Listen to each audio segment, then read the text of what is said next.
दोस्तों, मैं हूँ राज फोडेल। दोस्तों, आज हम लोग बात करेंगे कि जो पिछले वाला टॉपिक था टर्बाइन का स्टैंडर्ड पैरामीटर, इसको कंटिन्यू कर रहे हैं। आज उसका दोस्तों ये 2 नंबर पॉइंट है ना, इसमें 2 नंबर करके लिखिएगा कि टर्बाइन वाइब्रेशन करके वाइब्रेशन का रीडिंग कितना रहना चाहिए। ठीक है ना, इसके बारे में हम लोग बेसिक जानकारी लेंगे। सबसे पहले तो हमको ये चीज़ पता होना चाहिए कि वाइब्रेशन क्या होता है। वाइब्रेशन कभी माइक्रोन में रहता है, कभी मिल्स में रहता है, कभी mm/सेकेंड में रहता है, जो RMS वैल्यू रहता है, कभी ग्रेविटी में भी रहता है। ये सभी अलग अलग कंडीशन में चेक किया जाता है, अलग अलग पोजीशन के लिए। इसके बारे में हम लोग डिटेल में जानकारी लेंगे, इस वीडियो को देखते रहेगा। दोस्तों, सबसे पहले तो हमको ये चीज़ पता रहना चाहिए कि टर्बाइन में कहीं वाइब्रेशन माइक्रोन में रहता है, कहीं वाइब्रेशन मिलीमीटर पर सेकेंड में रहता है। ऐसा क्यों? सबसे पहले हम लोग को ये चीज़ पता रहना चाहिए कि कहीं भी वाइब्रेशन का रीडिंग लेते हैं तो मेनली 3 टाइप में दोस्तों, मेनली 3 टाइप में वाइब्रेशन का यूनिट या वाइब्रेशन का मेजरमेंट किया जाता है, जो कि है एक डिस्प्लेसमेंट, एक वेलोसिटी और तीसरा नंबर में है एक्सीलरेशन। दोस्तों, हम लोग ज़्यादातर देखने को मिलता है, हम लोग माइक्रोन या मिल्स में चेक करते हैं जो डिस्प्लेसमेंट को, और वेलोसिटी को जो है मिलीमीटर पर सेकेंड में चेक करते हैं, जो RMS वैल्यू रहता है, जो कि RMS वैल्यू मतलब दोस्तों रूट मीन स्क्वायर वैल्यू है, जो एक वास्तविक वाइब्रेशन का एनर्जी कितना है वो बताता है। दोस्तों, हम लोग टर्बाइन में मेनली 2 टाइप का 2 जगह पे वाइब्रेशन को चेक करते हैं। क्या का? एक शाफ्ट वाइब्रेशन, ठीक है, एक क्या करते हैं, एक रोटर का शाफ्ट वाइब्रेशन को चेक करते हैं, ठीक है, और दूसरा कैसिंग या बेरिंग वाइब्रेशन, उसका हाउसिंग का वाइब्रेशन को चेक करते हैं। शाफ्ट का रोटर वाइब्रेशन चेक करते हैं, जहां पर अप्रोक्सीमेट प्रूफ का यूज हुआ रहता है, जो माइक्रोन या मिल्स में दिखाता है, ठीक है ना। 1 मिल्स बराबर 0.001 इंच होता है दोस्तों, ठीक है। 1 मिल्स बराबर 0.001 इंच होता है। या तो हम लोग मिल्स में इसका वाइब्रेशन का यूनिट लेते हैं, या माइक्रोन में लेते हैं, किसका? रोटर शाफ्ट वाइब्रेशन के लिए, ठीक है। और रोटर का कैसिंग या बॉडी या बेयरिंग हाउसिंग वाइब्रेशन के लिए हम लोग कौन सा वैल्यू रहते हैं, जो कि BMS पैनल लगा हुआ रहता है, जहां पर दोस्तों mm/सेकेंड में उसका वैल्यू हम लोग देखते हैं, ठीक है ना। इसमें भी कंफ्यूज नहीं होना है दोस्तों। और दूसरा चीज़ जो है शाफ्ट वाइब्रेशन है, शाफ्ट वाइब्रेशन और माइक्रोन या मिल्स में जो रहता है, ये चीज़ मेजर करता है कि बेरिंग के अंदर में शाफ्ट कितना माइक्रोन हिल रहा है, कितना माइक्रोन डिस्प्लेसमेंट में वो हिल रहा है, ठीक है ना। उस चीज़ को ये मेजर करता है। क्या चीज़? माइक्रोन या मिल्स। माइक्रोन या मिल्स का यूज हम क्यों करते हैं? टर्बाइन वाइब्रेशन दिखेगा तो हो सकता है 87 माइक्रोन में ट्रिप, या 65 माइक्रोन में अलार्म, 20 माइक्रोन या 30 माइक्रोन तक हम लोग नॉर्मल चलाते हैं, है ना। ऐसा क्यों क्यों क्यों इसका जो यूनिट है माइक्रोन में ही दिया?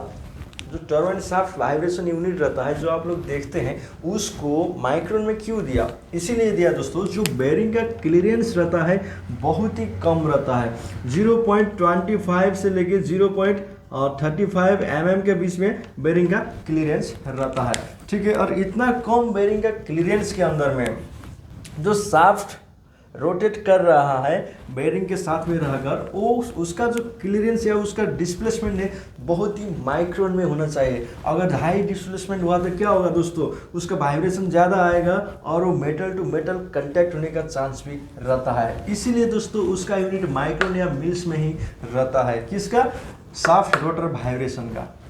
दूसरा नंबर में दोस्तों, जो वेलोसिटी को हम लोग जो mm/सेकेंड मतलब मिलीमीटर पर सेकेंड में जो वैल्यू देते हैं, इसका मतलब है ये वेलोसिटी सेंसर बोलते हैं इसको, जो यूज़ करते हैं इसके लिए वेलोसिटी सेंसर का। और जो mm/सेकेंड में जो वाइब्रेशन का यूनिट ले रहे हैं, इसका मतलब ये चीज़ का मतलब ये ऐसे समझ लीजिए कि उस मशीन का टोटल वाइब्रेशन एनर्जी कितना है, ठीक है ना। उस मशीन का टोटल वाइब्रेशन एनर्जी है दोस्तों, वो चीज़ उस मशीन के अंदर में वाइब्रेशन एनर्जी कितना है, इसीलिए हम लोग क्या करते हैं mm/सेकेंड का यूनिट यूज करते हैं, जहां पे हम लोग वाइब्रेशन के लिए वेलोसिटी को मापन किया जाता है कि इसलिए दोस्तों यहाँ पर इस दोनों का यूनिट अलग अलग है।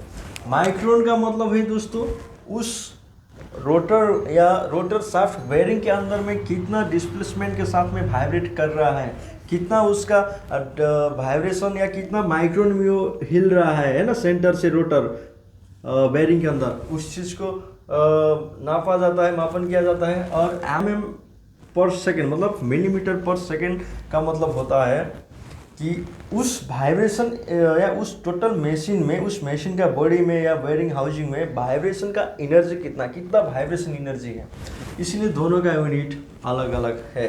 पता है दोस्तों, ये जो है हाई फ्रीक्वेंसी के लिए हम लोग ये मीटर पर सेकेंड स्क्वायर या ग्रेविटी का यूज़ करते हैं दोस्तों, जहाँ पे हाई फ्रीक्वेंसी वाला मशीन है। ठीक, मतलब कि दोस्तों हाई फ्रीक्वेंसी मतलब कि how quickly the vibration speed change, मतलब जो वाइब्रेशन स्पीड का चेंज है कितना क्विकली रूप में हो रहा है। यही चीज़ हम लोग कहाँ से पता करते हैं, एम एस पर सेकेंड स्क्वायर या एक ग्रेविटी यूनिट, इसमें हम लोग इसको मापन करते हैं। नॉर्मली गियर बॉक्स का वाइब्रेशन चेक करना है तो हम लोग ए यूनिट में देखते हैं। वेलोसिटी का रेंज कितना में चेंज हो रहा है, मतलब rate of change the velocity, इसके लिए हम लोग मीटर पर सेकेंड स्क्वायर में इसको देखते हैं। और दूसरा चीज़ दोस्तों, एक एग्जांपल देता हूँ मैं। मान लीजिए एक टरबाइन है जो 87 माइक्रोन उसका सॉफ्ट वाइब्रेशन जाते ही साथ में टरबाइन ट्रिप हो रहा है, इसको कैसे समझेंगे, ठीक है ना। इस चीज़ के बारे में हम लोग देखेंगे अभी कि मान लीजिए जो एक टरबाइन है जिसका वाइब्रेशन 87 माइक्रोन में जाएगा तो क्या होगा दोस्तों, टरबाइन ट्रिप होगा। इसका मतलब क्या होता है, एक टरबाइन में जब 87 माइक्रोन वाइब्रेशन जा रहा है तो उस टरबाइन ट्रिप हो रहा है, क्या टरबाइन शाफ्ट।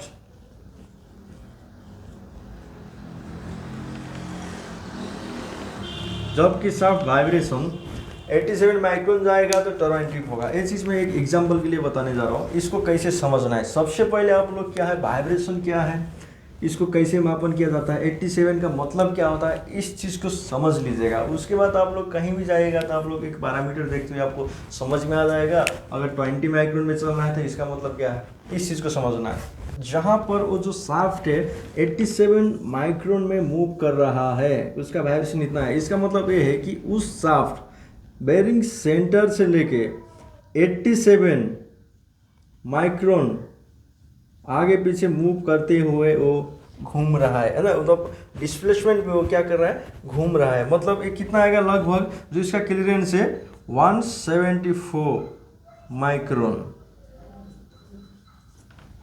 ठीक है दोस्तों, ये चीज़ आप लोग समझ लीजिए कि एक टरबाइन है जिसमें 87 माइक्रोमीटर या माइक्रोन में जाते साथ क्या हुआ, शाफ्ट वाइब्रेशन हाई में टरबाइन ट्रिप कर दिया, जिसका क्लियरेंस है 150 माइक्रोन। 87 माइक्रोन का मतलब होता है वो प्लस माइनस 87 माइक्रोन में शाफ्ट मूव कर रहा है उस किसमें, बेरिंग के साथ में। और ये क्या होगा, मतलब 87 प्लस माइनस मतलब कितना होता है 174 टोटल माइक्रोन। इसमें क्या हो सकता है कि यहाँ पर दोस्तों ये जो शाफ्ट है और बेरिंग के साथ में टच हो सकता है, बेरिंग डैमेज कर सकता है। इसी से बचने के लिए हम लोग क्या करते हैं कि हाई वाइब्रेशन में ट्रिप दे देते हैं, ठीक है ना। मान लीजिए 20 माइक्रोन में वो घूम रहा है, ठीक है, प्लस माइनस 20 माइक्रोन में।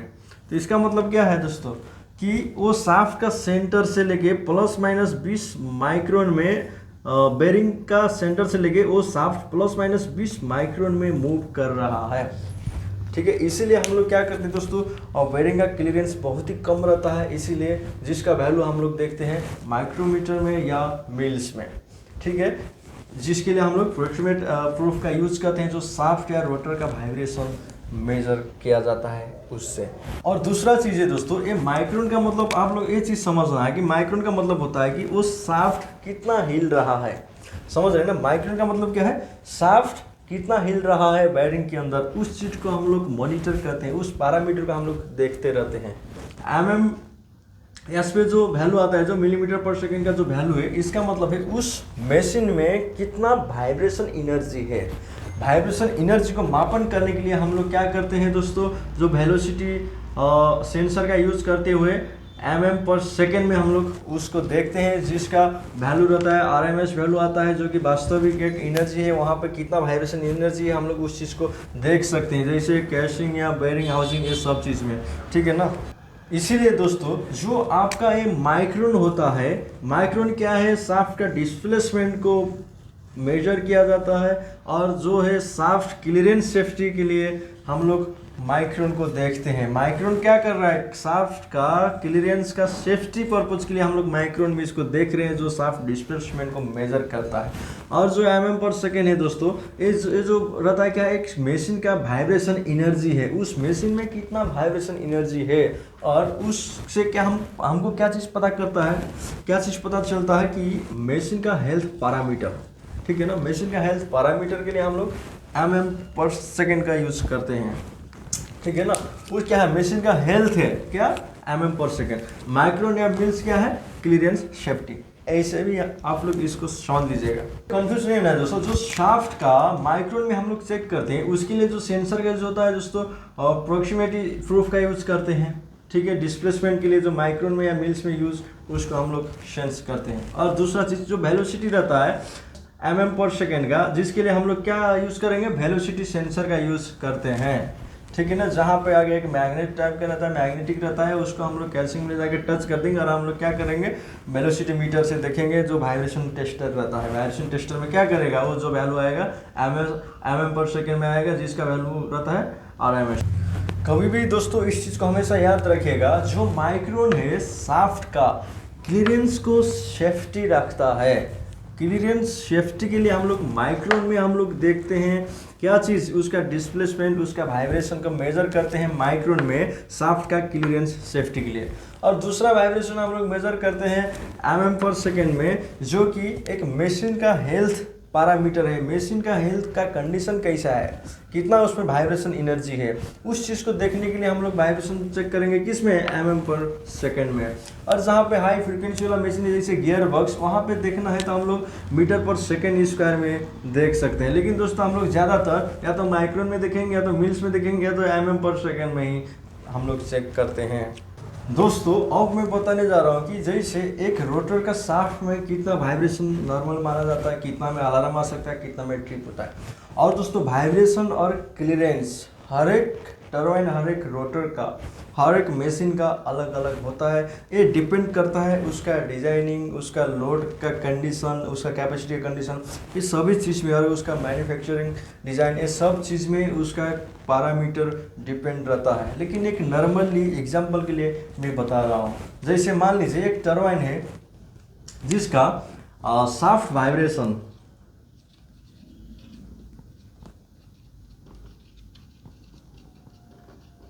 जो कि शाफ्ट वाइब्रेशन है उसका नॉर्मल है 30 से 50 माइक्रोन।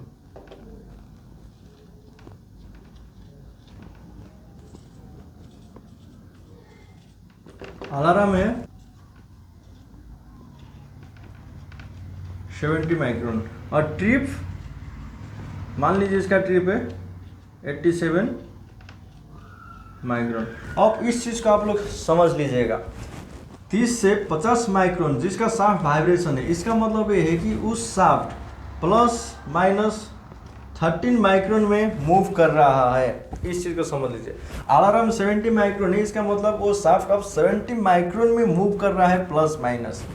ट्रिप 87 माइक्रोन का मतलब है उस शाफ्ट 87 माइक्रोन में पहुंच गया है +-। इसका मतलब अब वहां पे क्या होगा, मेटल टू मेटल कांटेक्ट होने का चांस हो गया है। आपका शाफ्ट रोटर के साथ, शाफ्ट बेरिंग के साथ में टच हो सकता है, उससे क्या होगा, बेरिंग डैमेज कर देगा दोस्तों। ऑयल फिल्म गैप जो था वो बंद हो जाएगा एक साइड में, ठीक है। इसीलिए क्या करते हैं, सेफ्टी पर्पज के लिए हम लोग ट्रिप दे देते हैं।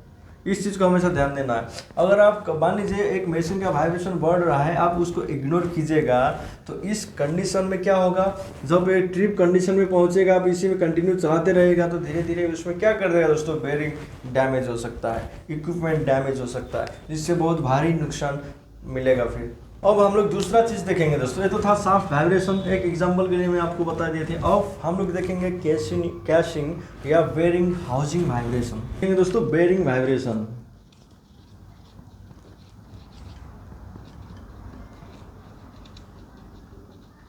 जो बेरिंग वाइब्रेशन है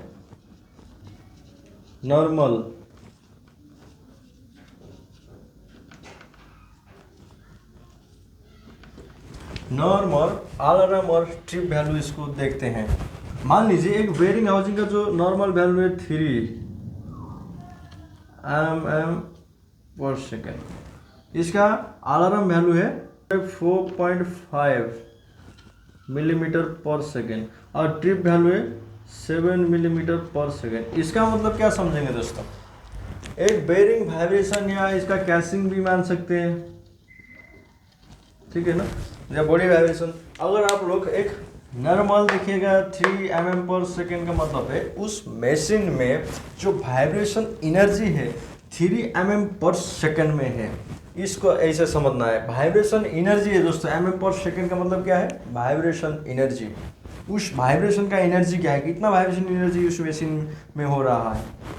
और 4.5 mm पर सेकेंड एक अलार्म का रेंज है, ठीक है। 7 mm पर सेकेंड क्या है, एक ट्रिप रेंज है, मतलब वहाँ पर अब हैवी वाइब्रेशन एनर्जी हो चुका है। तो नॉर्मली इंडस्ट्री में फॉल्ट को डिटेक्ट करने के लिए MMS वैल्यू का यूज़ करते हैं, ठीक है ना, और क्लियरेंस सेफ्टी के लिए माइक्रोन का यूज़ करते हैं, ठीक है। इस चीज़ में आप लोग बिल्कुल भी कंफ्यूज नहीं होना है और बेसिक चीज़ में आप लोग को समझाने की कोशिश किया था। आप लोग को समझ में आ गया होगा कि माइक्रोन क्या होता है, मिल्स क्या होता है, ये कहाँ कहाँ यूज़ करते हैं, और MMS कहाँ यूज़ होता है, और मीटर पर सेकेंड यूज़ करें, ग्रेविटी जो यूनिट होता है कहाँ पे यूज़ होता है, जो कि दोस्तों एक हाई फ्रिक्वेंसी इक्विपमेंट के लिए यूज़ करते हैं, ठीक है ना। हम लोग नॉर्मली माइक्रोन और MMS का ही हम लोग देखते हैं, माइक्रोन मिल्स या मिलीमीटर पर सेकेंड का। अगर दोस्तों आप लोग को ये वीडियो अच्छा लगा है तो इस चैनल को सब्सक्राइब कीजिएगा। हम लोग फिर नेक्स्ट वीडियो में और आगे बढ़ते हुए जाएंगे। अगर हम लोग टरबाइन से रिलेटेड वीडियो में बात कर रहे हैं, जो कि एक वाइब्रेशन का टॉपिक बहुत ही इंपॉर्टेंट था। वाइब्रेशन क्या होता है, उसका यूनिट क्या होता है, उसका क्यों मापन किया जाता है ना, मैं बता दिया हूँ। 20 माइक्रोन का मतलब क्या होता है ना, माइक्रोन की का ही यूज़ क्यों किए, उसमें हम लोग mm पर सेकेंड का यूज़ क्यों नहीं किए, ठीक है। इस चीज़ आप लोग को समझ में आया होगा, ठीक है दोस्तों। मिलेंगे फिर नेक्स्ट वीडियो में।